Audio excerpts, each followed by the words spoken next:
Hello students, I hope all of you are fine. So today our topic is body mass. Let's begin with the topic. Here in body mass, B stand for bracket, O stand for order, division, multiplication, addition and subtraction. In bracket, there were three type of bracket here. First bracket is known as curly bracket, this bracket is known as square bracket and this bracket is known as round bracket. In order means कोई भी number हमारे पास square की form में है या तो square root की form में है. For example root 5 square, then division, multiplication, addition and subtraction. Board mass gives us the priority which operation we solve the first. First we solve the bracket, then order, division, multiplication, addition and then subtraction. Let us take an example in which we apply the board mass. Here, so in this question we apply the board mass. Here two operations were there. First is addition and second is multiplication. So which operation we solve the first according to board mass? Board mass said first operation is bracket. So इस question में तो bracket नहीं है हमारे पास. Then order means या तो square की form में होना चाहिए, स्क्वायर रूट की फॉर्म में होना चाहिए. यहाँ पे कोई नंबर स्क्वायर की फॉर्म में नहीं है. देन डिवीजन ऑपरेशन भी नहीं है हमारे पास. मल्टीप्लिकेशन, तो हमारे पास यहाँ पे मल्टीप्लिकेशन है. इट मींस हमें सबसे पहले मल्टीप्लाई करना पड़ेगा इस क्वेश्चन में.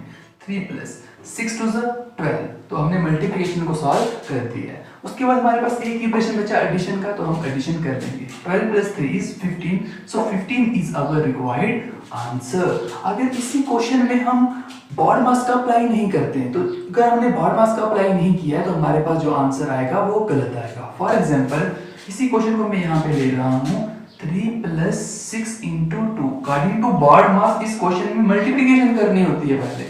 तो दैट इज मैं मल्टीप्लिकेशन नहीं कर रहा हूँ, मैं पहले एडिशन कर रहा हूँ. 6 + 3 = 9, 9 × 2, 9 × 2 = 18. हमें लगेगा ये आंसर हमारा सही है, लेकिन ये आंसर गलत होगा. क्यों गलत होगा? क्योंकि हमने इसमें बॉड मास का अप्लाई नहीं किया है.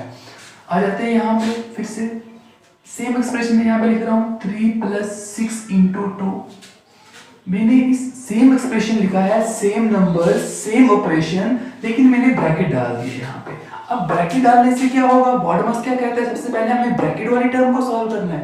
सबसे पहले हमें ब्रैकेट वाली टर्म को सॉल्व करना है. तो अब हमें यहाँ पे प्लस नहीं करना पड़ेगा, मल्टीप्लाई नहीं करना पड़ेगा, पहले हमें ब्रैकेट वाली टर्म को सॉल्व करना पड़ेगा. तो करते हैं ब्रैकेट वाली टर्म को solve. 3 + 6 = 9, 9 × 2 = 18. So 18 is our required answer. अब ये वाला 18 इस पार्ट के लिए बिल्कुल सही आंसर है और ये वाला 15 इस क्वेश्चन के लिए बिल्कुल सही आंसर है. दिखने में ये दोनों सेम दिख रहे हैं, लेकिन नहीं, यहाँ पे ब्रैकेट था इसलिए हमने पहले ब्रैकेट वाली टर्म को सॉल्व किया. यहाँ ब्रैकेट नहीं था इसलिए हमने पहले मल्टीप्लिकेशन की थी अकॉर्डिंग टू बॉड मास. अब हम नेक्स्ट कुछ एग्जांपल ले. जो नेक्स्ट क्वेश्चन है हमारे पास 3 + 6 / 3 × 2. अब यहाँ पे हमारे पास तीन ऑपरेशन आ रहे हैं, एक तो एडिशन का, एक डिवीजन का, एक मल्टीप्लिकेशन का. तो हम इन तीन ऑपरेशन में से कौन सा हमें पहले अप्लाई करना पड़ेगा according to BODMAS? Bracket. BODMAS कहता है पहले ब्रैकेट, तो ब्रैकेट यहाँ पे नहीं है. ऑर्डर स्क्वायर की फॉर्म में या स्क्वायर रूट की फॉर्म में, कोई नंबर नहीं है हमारे पास. डिवीजन, तो हमारे पास पहले यहाँ पे डिवीजन है. सबसे पहले हमें फर्स्ट प्रायोरिटी हमें देनी पड़ेगी डिवीजन को. हमें सबसे पहले हमें इनको डिवाइड करना पड़ेगा. तो आइए करते हैं. 3 + 3 × 2 = 6. जब भी हम 6 को 3 से डिवाइड करेंगे तो 2 आएगा आंसर. Multiply by 2. अब जो हमारे पास एक्सप्रेशन बचा उसमें दो ऑपरेशन हैं, एक तो एडिशन का और एक तो मल्टीप्लिकेशन का. अब कौन सा पहले हमें करना पड़ेगा? एडिशन करना पड़ेगा, मल्टीप्लिकेशन पहले हमारे पास मल्टीप्लिकेशन है, एडिशन बाद में है. इट मींस हमें पहले मल्टीप्लिकेशन करनी पड़ेगी. तो हम मल्टीप्लिकेशन कर लेते हैं यहाँ पे. 3 + 2 = 4. अब हमने 4 कर दिया यहाँ पे. अब हमारे पास एक ही ऑपरेशन बचा एडिशन का, तो हम एडिशन कर लेंगे. 4 + 3 = 7, तो 7 is our required answer. I hope आपको बॉड मास समझ में आ रहा है. आइए नेक्स्ट पार्ट को यहाँ पे सॉल्व करते हैं. अब इस पार्ट में हमारे पास सबसे पहले हमें क्या देखना है? ब्रैकेट. सबसे पहले क्या होती है हमारे पास according to BODMAS? Bracket होती है. तो सबसे पहले हमें ब्रैकेट वाली टर्म को सॉल्व करना है. तो आइए करते हैं ब्रैकेट वाली टर्म को सॉल्व. 5² + 3 + 2 = 5 × 10 × 10. अब हमने ब्रैकेट वाली टर्म को सॉल्व कर दिया है. तो जब हम ब्रैकेट वाली टर्म सॉल्व हो गई है उसके बाद हमारे पास आता है ऑर्डर. ऑर्डर मींस या तो स्क्वायर वाली टर्म है या स्क्वायर रूट वाली टर्म है, उसको सॉल्व करें. तो यहाँ पे स्क्वायर वाली टर्म है. इट मींस हमें सबसे पहले स्क्वायर वाली टर्म को सॉल्व करना पड़ेगा. तो 5² = 25 + 5 × 10, ब्रैकेट का मतलब 10 होता है, उस ब्रैकेट का मतलब मल्टीप्लाई होता है, इट मींस ये 5 और 10 आपस में क्या हो रहे हैं, मल्टीप्लाई हो रहे हैं। अब हमने स्क्वायर वाली टर्म को भी सॉल्व कर दिया है। जब स्क्वायर वाली टर्म सॉल्व हो गई है, अब हमारे पास दो ऑपरेशन यहाँ पे आ गए हैं, एक तो प्लस का और एक तो मल्टीप्लाई का। तो एडिशन पहले होगा या मल्टीप्लिकेशन होगा, पहले मल्टीप्लिकेशन होगा, इट मींस पहले हमें 5 को 10 के साथ मल्टीप्लाई करना पड़ेगा। तो 25 प्लस 50, 25 प्लस 50 इज 75, तो 75 इज अवर रिक्वायर्ड आंसर। ये तो नेक्स्ट कुछ कॉम्प्लेक्स पार्ट मैंने इस तरह से लिखा हुआ है, ये हमारे पास, इसमें हमारे पास दो ब्रैकेट हमें दिखाई दे रही है, एक तो हमारे पास स्क्वायर ब्रैकेट है और स्क्वायर के अंदर हमारे पास राउंड ब्रैकेट है। तो पहले हमें राउंड ब्रैकेट को सॉल्व करना होता है। तो आइए हमारे पास पार्ट क्या है, 78 minus bracket open 5 plus 3 of, of का मतलब होता है multiply, bracket open 25 minus 2 multiply by 10 bracket close. अब यहाँ पे दो ब्रैकेट से हमारे पास, एक तो राउंड ब्रैकेट और एक तो स्क्वायर ब्रैकेट। तो उससे पहले हमें राउंड ब्रैकेट को सॉल्व करना है। राउंड ब्रैकेट में जितने भी हमारे पास ऑपरेशन है, उन राउंड ब्रैकेट के अंदर भी हमने बॉड मास का अप्लाई करना होता है। ऐसा नहीं होगा पहले हम माइनस करेंगे फिर मल्टीप्लाई करेंगे। जितने भी ब्रैकेट के अंदर ऑपरेशन होंगे हमारे पास, उन पे भी हमें बॉड मास का अप्लाई करना होता है। यहाँ पे सब्ट्रैक्शन और मल्टीप्लिकेशन है। सब्ट्रैक्शन तो आगे होता है, पहले मल्टीप्लिकेशन होती है, इट हमें पहले इनको मल्टीप्लाई करना पड़ेगा। तो आइए पहले हम ब्रैकेट को सॉल्व करते हैं। 78 माइनस 5 प्लस 3 ऑफ का मतलब होता है मल्टीप्लाई, 3 ऑफ 25 माइनस 2 10 20। तो हमने इसको सॉल्व कर दिया मल्टीप्लाई को। ब्रैकेट के अंदर पहले हमने मल्टीप्लाई क्यों किया, क्योंकि हमने ब्रैकेट के अंदर भी बॉड मास का अप्लाई करना होता है अगर हमारे पास एक से ज्यादा ऑपरेशन होते हैं। यहाँ पे दो ऑपरेशन थे, सब्ट्रैक्शन और मल्टीप्लिकेशन का। तो अब फिर से अब इसको सॉल्व कर लेते हैं। अब हम जल्दी से 78 माइनस 5 प्लस 3 ऑफ का मतलब होता है मल्टीप्लाई, तो मैंने यहाँ पे मल्टीप्लाई डाल दिया है। 25 माइनस 20 इज 5।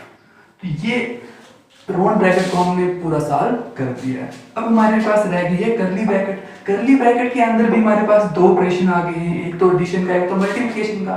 मैंने आपको अभी कहा था, जब जितने भी ऑपरेशन ब्रैकेट के अंदर होंगे, ब्रैकेट के अंदर हमने भी बॉड मास का यूज करना है। ऐसा नहीं पहले एडिशन कर दूंगा मैं, ब्रैकेट के अंदर भी हमने बॉड मास का अप्लाई करना है।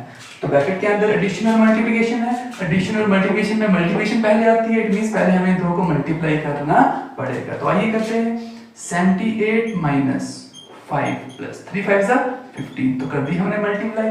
अब एडिशन है तो कर लेते हैं एडिशन। 78 माइनस 15 प्लस 5 इज 20, तो एक ही ऑपरेशन जाएगा हमारे पास सब्ट्रैक्शन का, तो कर लेते हैं। 78 minus 20 is 58, so 58 is our required answer. अब ये आपको बहुत ही सिंपल लग रहा होगा बॉड मास। अगर आपको बॉड मास का पूरा कंसेप्ट क्लियर है, तो आप कॉम्प्लेक्स से कॉम्प्लेक्स की भी सिंप्लीफिकेशन बहुत आपके लिए इजी हो जाएंगी। अब तो आइए इस पार्ट को सॉल्व करते हैं। ये पार्ट हमारे पास 25 minus 48 divided by 6 plus 12 multiply by 2। यहाँ पे कोई भी ब्रैकेट नहीं दिख रही है आपको, इट मींस ब्रैकेट हो गई हमारे पास। ऑर्डर स्क्वायर या स्क्वायर रूट की फॉर्म में है, कोई नंबर नहीं है, बिल्कुल डिवीजन है हमारे पास यहाँ पे। तो पहले हमें कौन सा ऑपरेशन अप्लाई करना पड़ेगा इस क्वेश्चन में, डिवीजन करनी पड़ेगी। तो कर लेते हैं division. 25 6 8 time 48, 6 8 minus as it is 6 8 time 48 plus 12 into 2। अब हमने डिवीजन कर दिया है। अब हमारे पास कौन कौन से ऑपरेशन, मल्टीप्लिकेशन, एडिशन और सब्ट्रैक्शन। मल्टीप्लिकेशन, एडिशन और सब्ट्रैक्शन में सबसे पहले कौन सा आता है हमारे पास, मल्टीप्लिकेशन आती है। इसका मतलब अब हमें मल्टीप्लिकेशन करनी पड़ेगी। तो इन दो की अब हमें मल्टीप्लिकेशन करनी पड़ेगी। तो आइए करते हैं। 25 माइनस 8 प्लस 12 टू 24। अब हमें क्या करना पड़ेगा, अब देखिए ध्यान से। अब हमारे पास यहाँ पे एक सब्ट्रैक्शन का ऑपरेशन है और एक एडिशन का ऑपरेशन है। अब हमें पहले सब्ट्रैक्शन नहीं करनी है। यहाँ पे मैंने लिखा हुआ है, जब भी हमारे पास एडिशन और सब्ट्रैक्शन एक साथ आ जाते हैं, एक ही क्वेश्चन में एडिशन और सब्ट्रैक्शन आ जाते हैं, तब हमें क्या करना होता है, तब हमें left to right rule use करना पड़ता है। Left to right rule means पहले हमें लेफ्ट वाली टर्म सॉल्व करनी होती है, फिर हमें राइट वाली टर्म सॉल्व करनी होती है। देखिए यहाँ पे सब्ट्रैक्शन और एडिशन एक साथ आ गई है। अब ऐसा नहीं होगा पहले इन दो को हम प्लस करेंगे फिर इन दो को सॉल्व करेंगे, नहीं। यहाँ पे क्या होगा, जब भी कभी एडिशन और सब्ट्रैक्शन एक साथ आ जाएंगी, तब हमें left to right rule use करना होता है। लेफ्ट टू राइट रूल क्या कहता है, पहले हमें लेफ्ट वाले को प्रायोरिटी देनी है, फिर राइट वाले को प्रायोरिटी देनी है। अब यहाँ पे लेफ्ट वाला कौन सा है, ये वाला सब्ट्रैक्शन। अब हमें यहाँ पे पहले सब्ट्रैक्शन करनी पड़ेगी, फिर एडिशन करनी पड़ेगी। मैं फिर से एक बार रिपीट कर रहा हूँ, जब भी कभी किसी भी क्वेश्चन में एडिशन और सब्ट्रैक्शन एक साथ आ रहे हैं तो हमें left to right rule use करना पड़ेगा। लेफ्ट टू राइट रूल क्या कहता है, जो भी हमारे पास ऑपरेशन लेफ्ट साइड होगा पहले उसको सॉल्व करना है, फिर राइट साइड वाले ऑपरेशन को सॉल्व करना है। ऐसे ही डिवीजन और मल्टीप्लिकेशन में भी होता है, जब भी डिवीजन और मल्टीप्लिकेशन एक साथ आ जाती है तब भी हमें डिवीजन पहले नहीं करनी होती है। जब भी डिवीजन और मल्टीप्लिकेशन एक साथ आ जाती है तब भी हमें left to right rule use करना पड़ता है, जिसका मतलब ये होता है जो भी ऑपरेशन लेफ्ट साइड होगा पहले उसको सॉल्व करेंगे, चाहे वो मल्टीप्लिकेशन वाला होगा, फिर हम दूसरा ऑपरेशन अप्लाई करेंगे। यहाँ पे हमारे पास एडिशन और सब्ट्रैक्शन एक साथ आ गए हैं तो हमने left to right rule use करना है। मींस पहले हमें लेफ्ट वाला सॉल्व करना है फिर राइट वाला। तो 25 में से 18 निकालें कितने होते हैं हमारे पास 17, 17 plus 24, 17 plus 24 is 41, so 41 is our required answer. अब जिसको ये टॉपिक अच्छे से समझ में आ गया तो उनके लिए कुछ 4 पार्ट्स हैं, इनको सॉल्व करें और इनका आंसर मुझे कमेंट बॉक्स में दें। Thank you, have a nice